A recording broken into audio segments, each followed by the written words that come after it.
오늘의 주요 뉴스입니다. 2년 전 누리호에 실려 우주로 향했던 성능 검증 위성이 임무를 성공적으로 마쳤습니다.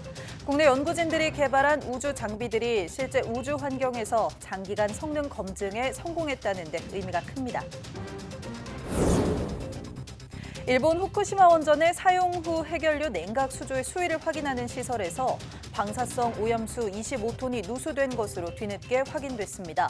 도쿄전력은 해당 냉각 수조에 물 투입을 멈추고 원인 조사에 돌입했는데 오염수가 건물 밖으로 새어나온 것은 아니라고 밝혔습니다.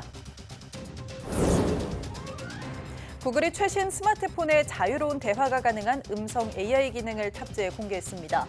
챗 GPT 개발사 오픈 AI와 손을 잡은 애플보다 먼저 시장을 선점하기 위해 출시를 2달이나 앞당겼습니다. 국내 연구진이 두개골을 열지 않고도 뇌에 전극을 넣어 뇌 신호를 측정할 수 있는 기술을 개발했습니다.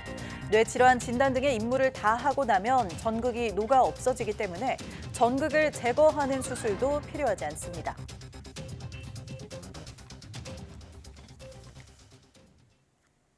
여러분 안녕하십니까? 사이언스 투데이 시작합니다.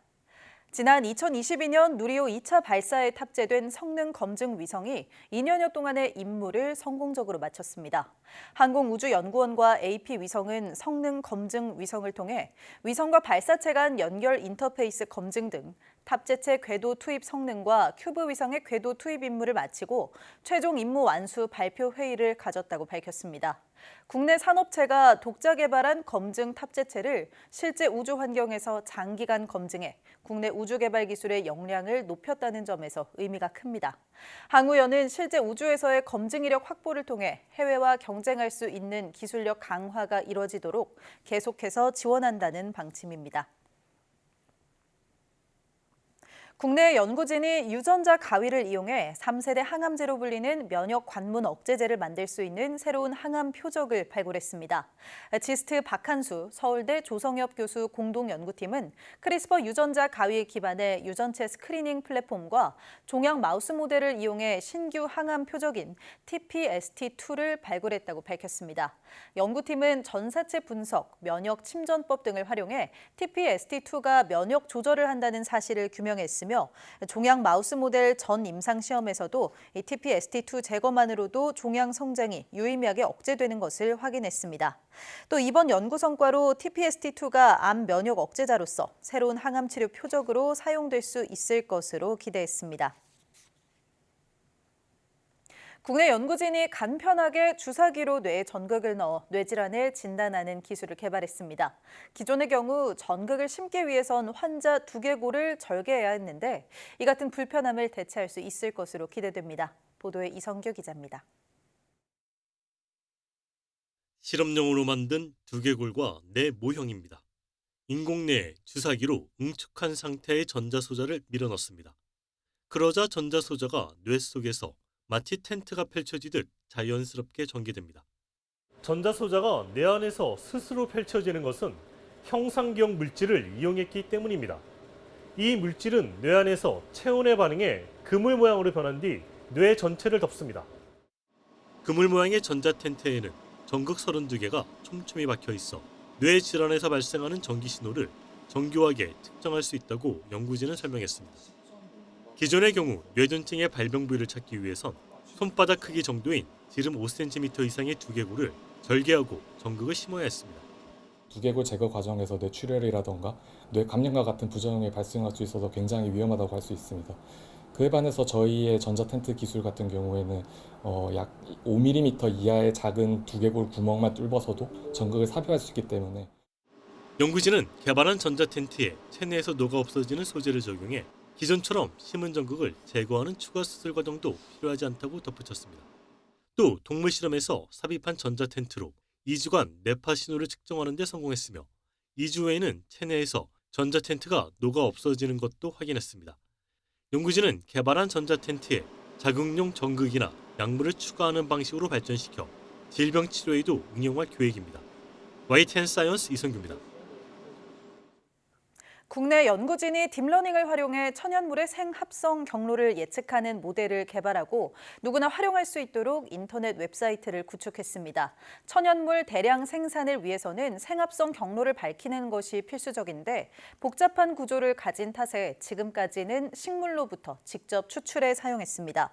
카이스트 김상규, 황성주 교수 연구팀은 식물이 천연물을 합성하는 경로를 역추적해 천연물 생합성 경로 예측을 수행하는 AI 모델을 만들고 개별 연구자들이 쉽게 이용할 수 있도록 구현했습니다.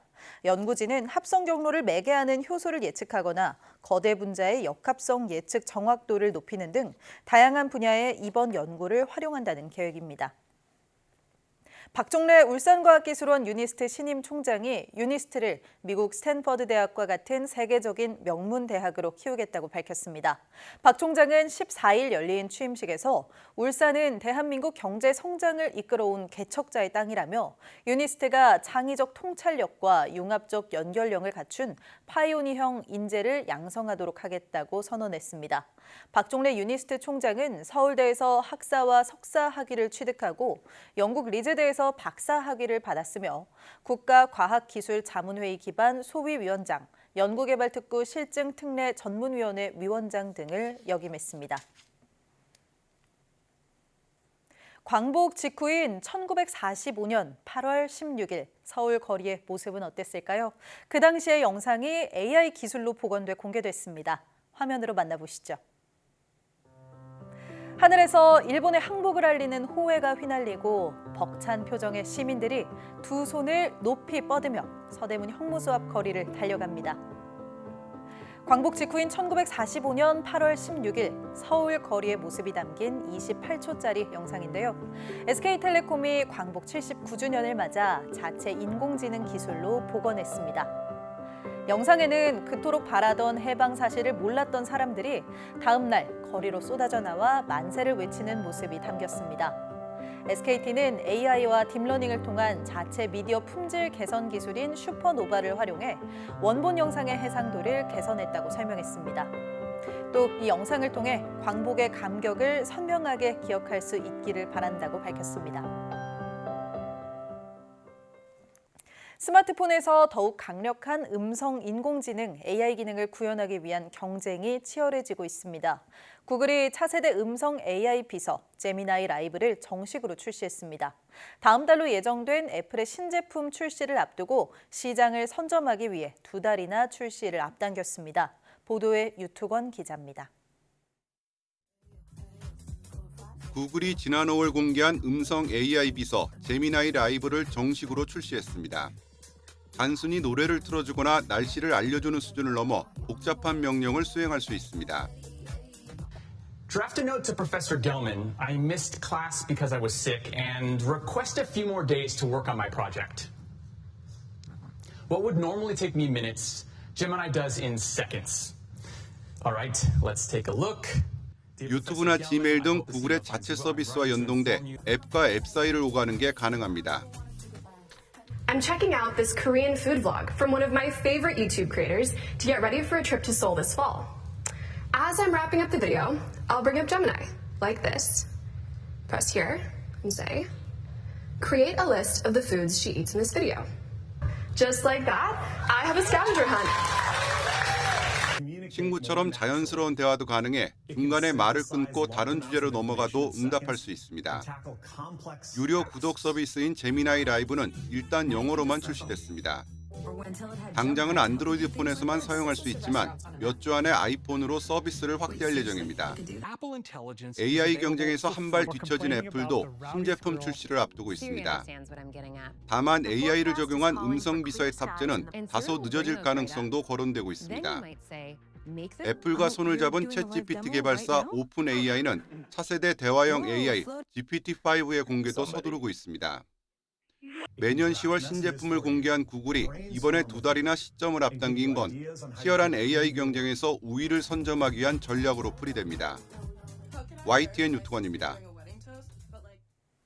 미국 법무부가 최근 반독점 소송에서 패소한 구글의 해체 가능성 등을 검토하고 있는 것으로 전해졌습니다.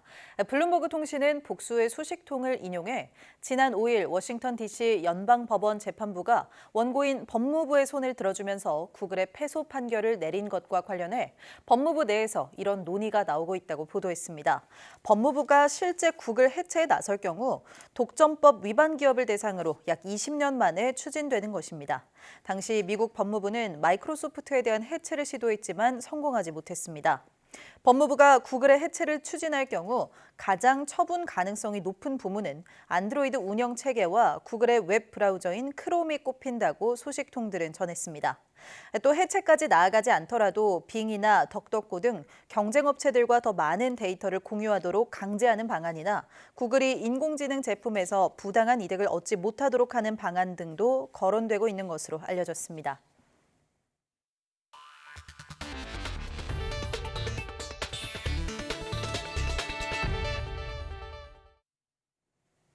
한낮 아스팔트의 기온이 그늘진 녹지보다 3도 이상 높은 것으로 분석됐습니다. 기상청은 지난 9일 오후 2시에서 4시 사이 서울 보라매 공원에서 그늘이 없는 도로와 나무 그늘이 있는 녹지를 관측한 결과 아스팔트의 평균 기온이 녹지보다 3.1도 높았다고 밝혔습니다. 또 사람이 체감할 수 있는 지상 1.5m 높이의 온도는 34.3도였지만 햇볕에 노출된 지면의 온도는 45.5도로 10도 이상 높았다고 덧붙였습니다. 기상청은 같은 지역이라도 지면 상태나 주변 환경에 따라 기온이 높아지기 때문에 폭염이 심할 때는 밭일 등 작업에 주의하고 그늘과 녹지 등에서 휴식을 자주 취해야 한다고 설명했습니다. 대구광역시는 분지라는 지형적 특성상 다른 곳보다 더 덥죠. 그래서 아프리카만큼 덥다는 의미의 데프리카라고 불려왔는데 이제는 데프리카가 아닌 구프리카라고 해야겠습니다. 전국에서 가장 더운 도시가 대구가 아닌 경상북도 구미라는 조사 결과가 나왔습니다. 그린피스가 기상청 자료를 바탕으로 10년 단위의 전국 25개 도시 평균 폭염 일수를 조사해봤는데요. 20년 전보다 최근 10년간 경북 구미의 폭염 일수가 무려 4.6배 급증하며 전국에서 가장 더운 도시로 나타났습니다. 지난 2004년부터 2013년까지는 체감온도 35도를 웃도는 폭염이 23일에 불과했는데 2014년부터 지난해까지는 무려 106일 동안 나타났습니다. 그 밖에 광주 105일, 대전 96일, 대구 83일 순으로 최근 10년간 폭염 일수가 많았던 것으로 나타났습니다. 그 밖의 지역도 최근 10년간이 20년 전보다 폭염 일수가 2배 이상 늘었는데요. 이에 대해 그린피스는 폭염일의 평균 기온이 높아지고 있고 강도 역시 강해지는 추세라고 설명했습니다. 또 폭염이 한 번 발생하면 오래 지속하는 경향을 띈다고 덧붙였습니다. 올해 서울의 열대야가 역대 최장 기간 이어질 거라는 관측에다 지난해에 이어 올해도 지구가 가장 더운 해의 기록을 경신할 거라는 전망이 나오고 있습니다. 그린피스는 이러한 기후재난에 대응하기 위해서는 신속한 온실가스 감축 노력과 정부 차원의 장기적 대책 마련이 필요하다며 목소리를 높였습니다. 멸종위기 야생생물인 큰 바다사자가 울산과 부산 앞바다에서 잇따라 발견됐습니다. 울산해양경찰서는 지난 13일 오전 9시 10분쯤 울산 울주군 서생면 앞바다 등부표 위에 바다표범이 있다는 신고를 접수했습니다. 국립수산과학원에 문의한 해경은 해당 동물이 큰 바다사자인 것으로 확인됐다고 밝혔습니다. 앞서 지난 12일 오후 부산 기장군 동백항 인근 등부표 위에서도 큰 바다사자가 나타났습니다. 국립수산과학원 고래연구소는 2마리가 모두 수컷이고 같은 개체인지는 확인되지 않았다고 밝혔습니다. 그러면서 현장 조사를 진행해 건강 상태 등을 확인하고 있다고 덧붙였습니다. 큰 바다사자는 환경부가 지정한 멸종위기 야생생물 2급이자 해양수산부가 지정한 해양보호생물입니다.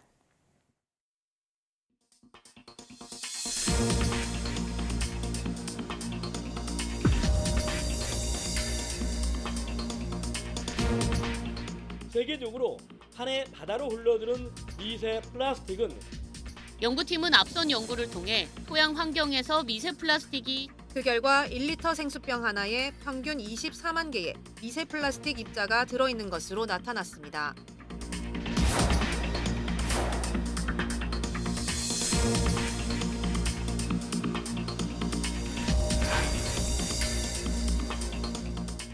어느 정도의 양이 인체에 어떤 영향을 미치는지는 풀어야 할 과제로 남아 있습니다.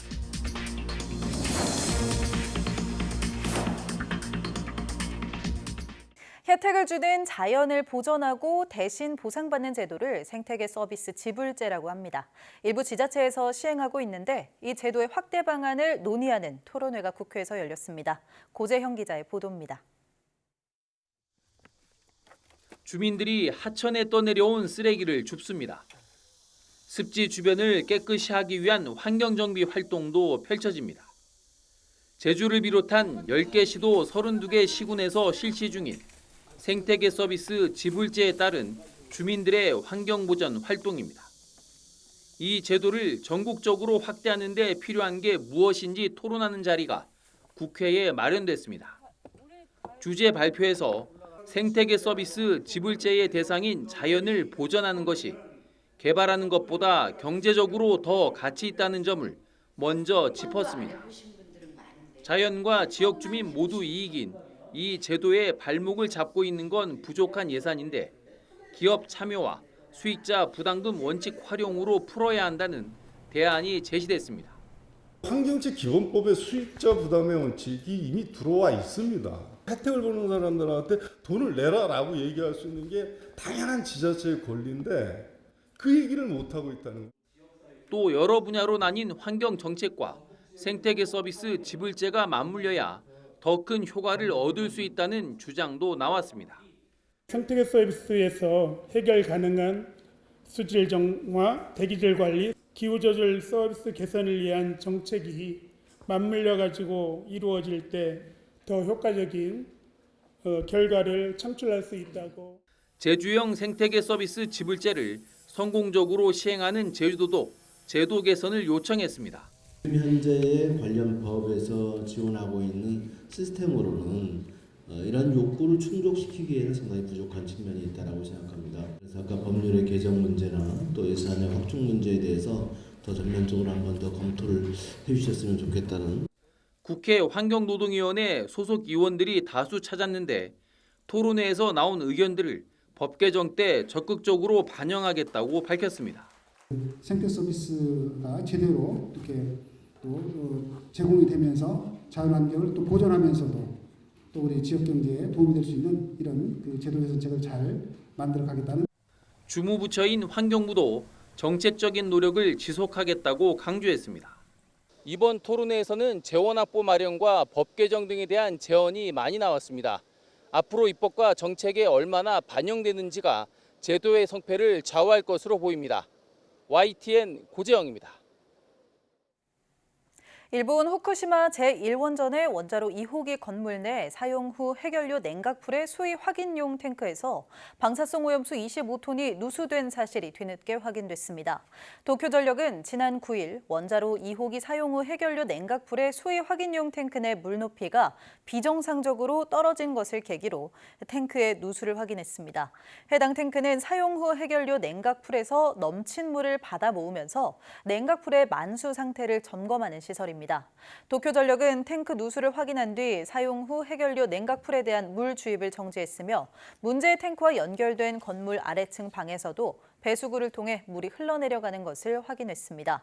도쿄전력은 방사성 오염수가 건물 밖으로 새어나오지는 않고 배수구를 통해 건물 지하로 흘러간 것으로 보고 있습니다. 일본 난카이 해구에서 대지진이 나면 우리나라 제주도와 남해안에는 해일과 함께 심각한 흔들림 피해가 발생할 것이라는 전망이 나왔습니다. 이어 한반도 지각에 강한 스트레스가 가해져 2016년의 경주 지진보다 강한 지진이 빈발할 수도 있습니다. 보도에 정혜윤 기자입니다. 일본이 난카이 해곡 지진 임시정보라는 이름으로 대지진 주의보를 내린 것은 그만큼 상황이 심각하기 때문입니다. 필리핀판이 일본판 밑으로 파고들며 형성된 900km 길이의 거대 난카이 해곡은 3개의 거대 단층을 품고 있습니다. 100에서 150년, 규모 8급의 강진이 발생했는데 최근 이렇다 할 지진이 발생하지 않았습니다.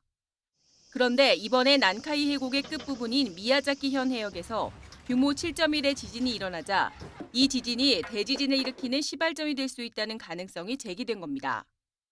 초대형 지진이라고 하는 난카이 해곡 지역 전체를 쪼개는 지진이 발생할 확률이 0.5%라는 얘기입니다. 이건 상당히 큰 수치거든요.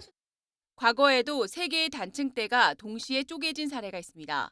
바로 1707년 규모 8.6의 호에이 대지진입니다. 이 대지진은 우리나라에도 직접적인 영향을 줬습니다. 과거 기록을 보면 제주도와 남해안 일부 지역에 지진 해일과 여러 곳에서 지진이 동시에 발생했습니다. 이 시기가 호에이 지진과 비슷해 대지진의 여파로 추정하고 있습니다. 삼라지에 보면은 1707년 10월 29일부터 11월 4일까지의 기록이 있는데 구체적인 건 아니지만은 비정상적인 그 파도가 지금 제주도를 덮쳤다 그런 기록이 있는 것으로. 여기에 동일본 대지진 여파로 5년 뒤인 2016년 규모 5.8의 경주 지진이 일어났던 것처럼 또 다른 강진을 유발할 수도 있습니다.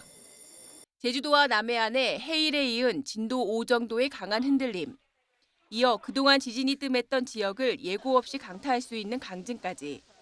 난카이 대지진은 일본뿐 아니라 우리나라에도 직간접적인 피해를 줄 수 있다는 것이 전문가들의 분석입니다. YTN 정혜윤입니다. 그리스 아테네 인근에서 발생한 대형 산불이 연일 이어지면서 유럽 각국이 긴급 지원에 나서며 큰 불은 잡았습니다. 이웃 국가인 보스니아와 이탈리아 등 유럽 남동부 곳곳도 잦은 화재로 신음하고 있습니다. 보도에 김잔디 기자입니다. 어두운 밤 산비탈을 따라 불길이 일렁이며 주변을 집어삼킵니다. 골짜기를 가득 메운 화염이 화산 폭발 직후의 모습을 보는 것만 같습니다. 현지 시간 11일 아테네 북동쪽 35km 지역에서 시작된 산불이 강풍을 따고 계속 확산했습니다. 불길은 사흘 만에 아테네 턱 밑인 중심부에서 불과 10km 떨어진 지역까지 접근했습니다. 고온에 강풍까지 겹치면서 불이 커져 인명피해가 잇따르고 인근 마을 주민 수만 명이 긴급 대피했습니다. Το πήγαινε μία από εκεί τον αέρα, μία τον έφερνε κάτω και ο καπνός ήταν αποπνικτικός. Δηλαδή δεν μπορούσες να δεις, δάκρυζαν τα μάτια σου, δεν μπορούσες να αναπνεύσεις, δεν μπορούσες να δεις το σπίτι, δεν φαινόταν εδώ, η απόστασή μας από το σπίτι. 그리스 정부가 유럽연합에 긴급 지원을 요청했고 유럽 각국이 지원에 나서면서 큰 불길은 잡혔습니다. 이번 산불로 사흘간 모두 100제곱킬로미터가 탔고 공장과 건물, 주택 등의 피해도 컸습니다. Το σπίτι μου, ολική καταστροφή. Μέχρι τα ντουβάρια που 보스니아 수체스카 국립공원에서도 현지 시간 11일 발생한 산불이 사흘째 꺼지지 않고 있습니다. 해발 2000m 지점에서 산불이 나 소방차 진입이 어렵고 헬리콥터만으로 진화 작업을 벌이고 있기 때문입니다. 이탈리아 로마 남쪽에서 12일에 발생한 산불도 이틀째 확산해 주민들이 대피했습니다. 유럽 남부와 동부 전역이 40도가 넘는 폭염으로 펄펄 끓고 있는 가운데 거센 바람까지 불면서 대형 산불도 증가하고 있습니다. YTN 김잔입니다. 최근 코로나19가 다시 유행하고 있는 가운데 어린이 환자 숫자도 급격하게 늘어난 것으로 나타났습니다.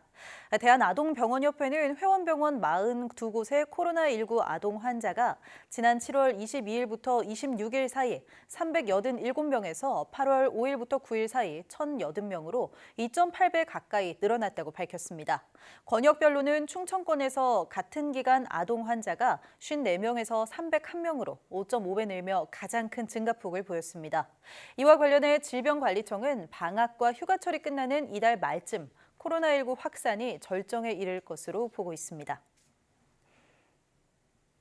충북대병원 응급실이 진료를 일시 중단하는 등 전국 곳곳에 응급실 운영에 차질이 생기자 정부가 진료 공백이 없도록 관계기관 등과 협력해 나갈 것이라고 강조했습니다. 권병기 보건복지부 필수의료지원관은 의사 집단행동 중대본 브리핑에서 충북대병원의 응급 환자 진료는 24시간 운영 중이지만 당직 운영에 일부 차질이 발생했던 것으로 안다면서 이같이 말했습니다. 그러면서 지금은 소아 청소년 등 다른 과목 전문의와 권역외상센터의 인력 지원 등을 통해 응급실을 정상적으로 운영하고 있다고 설명했습니다. 이어 아직 응급실의 진료에 큰 부담이 발생하는 상황은 아니라고 본다며 다만 지자체, 관계기관과 협력해 응급실 운영 상황을 살피고 진료 공백이 없도록 하겠다고 덧붙였습니다.